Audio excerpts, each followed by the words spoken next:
Columbus, man. You ever hear me rap about Chicago and be like, yo, Cam's lying? No, Chicago nigga been call me out. Don't West Side nigga been call me out. Ask Switzer, ask Crucial Conflict. Ask them nigga who had K-Town jumping. You ever hear Ohio nigga call me out? Cam wasn't in Columbus. Cam wasn't in Cincinnati. They never called me out because I was there. Here's the breakdown. Cam just opened up on a piece of Dipset history that most fans have never heard, or that's been swept under the rug. He's frustrated because people keep reducing him to just a rapper who got lucky, ignoring the real reach and business Dipset had. Cam explains that Dipset wasn't only dominating Harlem, they were heavy in other cities too: Chicago, Columbus, Cincinnati, and beyond.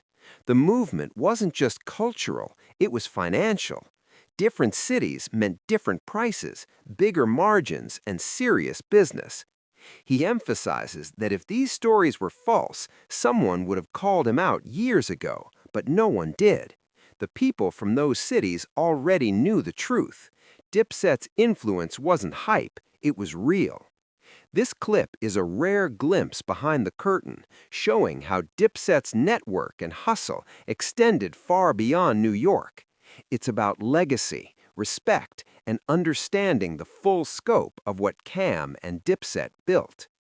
If you want, I can also rewrite this as a punchy YouTube script that keeps the hype and makes it clickbait friendly for views. Do you want me to do that? I got kind of a little attitude with you, man. You dropped the freestyle. You dropped the freestyle recently. I don't know why you put my Bumpy Johnson in it. Like, what's going on? When did you write that? I know it's a freestyle, but when did you write that? It's not a freestyle, it's a song. Actually, I ain't put no freestyle on, man. I'm gonna finish the song. I actually wrote that September, October, something like that. Yeah, about that time, right? It was still warm out, right? Yeah, about September. It was still warm out. What's going on? You feeling all right? Like, what AZ do to you? AZ? Yeah. AZ told. Why you put his name in there like that? He told. And I'm tired of him telling the same what story made you? What made you talk about that? You ain't sick of AZ story? AZ keep telling the same damn story every joint. You know what's crazy about that? We have a special guest on the show. Maybe I can ask him about it because I couldn't find it on the internet. But the person that's on the show, we'll ask him in a minute. But speaking of AZ one time, the only reason I gave him some bars is because one time he did an interview, and I believe it was on our guest show, where he said something. He didn't like the way Paid in Full the movie came out. And he said something like, yeah, Cam and them is rappers and all this, Dame this and Dame that, and Cam don't know, he just a rapper, this, that, and third. And I'm like, AZ, you tried to rap.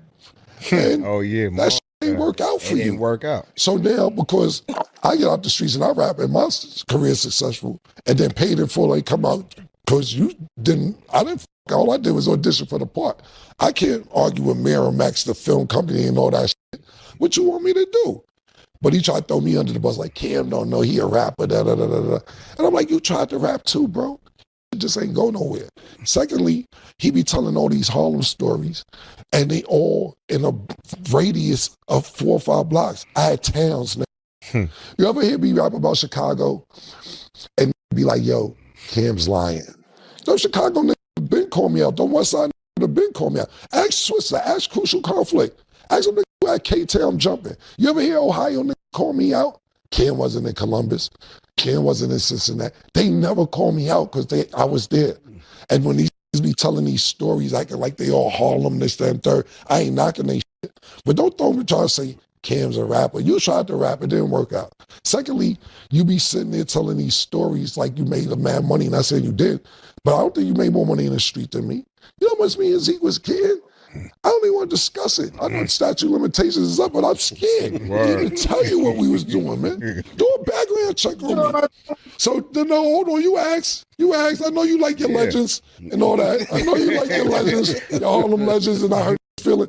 Who had a better run in Harlem than me, bro? Ever. I'm just saying. Tell me. Who had a better run? I'll say it. I'll wait. Wait, you said you made more money in the street than AZ? That's what you said? Yes. What?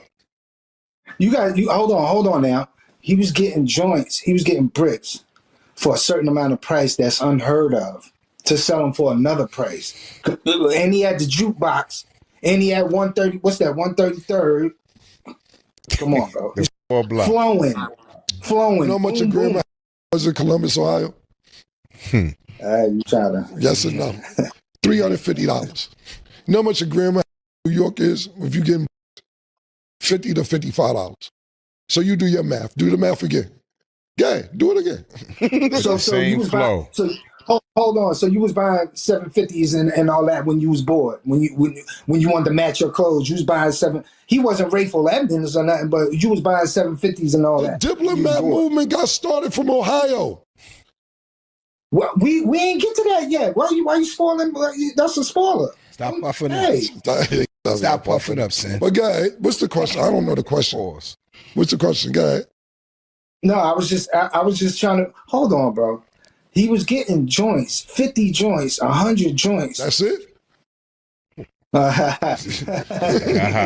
All right, so let's talk up here then.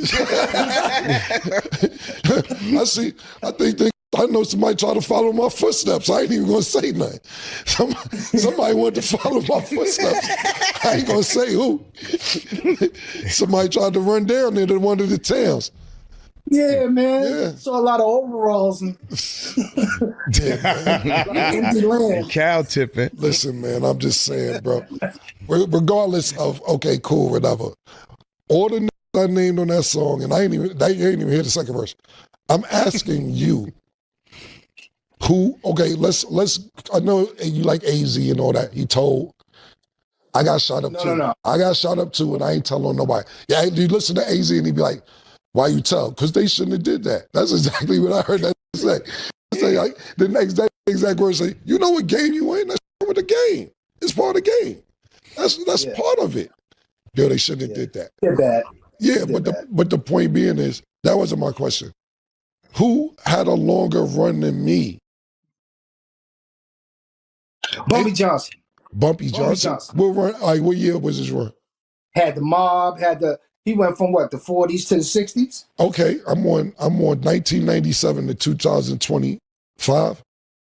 No. See, you said the street. See, that's no. I did not say that. No. I said that. I shouted AZ out when I said the streets. I said to you, who had a longer run? I didn't say the streets for AZ. I had a good run in the streets, but that never was my goal to stay in the streets. I said, who had a longer run than me? Forrest Gump, not how this run. Who had this run? The run is wild. We just picked up another. What are you talking about? This year. Yeah, just started. That's this year. Who had a longer run than me? I got a friend. I'm sorry. You know the problem is, and we gotta get ready to get to our guest. And we'll pick this back up after we finish interviewing our guest. The problem is this. You got these legends in your eyes that you grew up looking at. And your man right here, you can't stand it. You can't stand it, man. I know you grew up when I ain't have nothing and you see me with nothing. I know. Hey, man, be appreciative, man, that you know it. That you can't name a nigga with a longer run. I'll sit there. Just give me anybody. You can name whoever you want. The owner of Coochie Fritos, the Hot City Block. So everybody, what's up, y'all? You're gonna get ready to get into it. Yeah. It's like the owner of Coochie Fritos. All right. This is what people miss when they only hear the surface. My takeaway isn't about who did what or who had more emotion. It's about how Cam and Dipset understood systems early. They saw how money moves, how margins work, and how leverage operates, and they flipped that mindset into music, branding, touring, and business. That's the part that deserves respect. This isn't about glorifying street stuff. It's about showing how experience can be redirected into something legal and scalable. Most artists never make that jump. Dipset did. They turned regional understanding into national impact. That's why their run lasted so long, and why the movement felt bigger than just music. Artists who build strong regional fan bases before going mainstream can cut marketing costs because demand is already proven. That's exactly how Dipset moved back in the day. Grassroots first, then scale. So here's my question for you. Do you think Cam gets enough credit for how Dipset moved beyond music into real business? And in your opinion, did Dipset's approach influence how today's artists think about ownership and independence?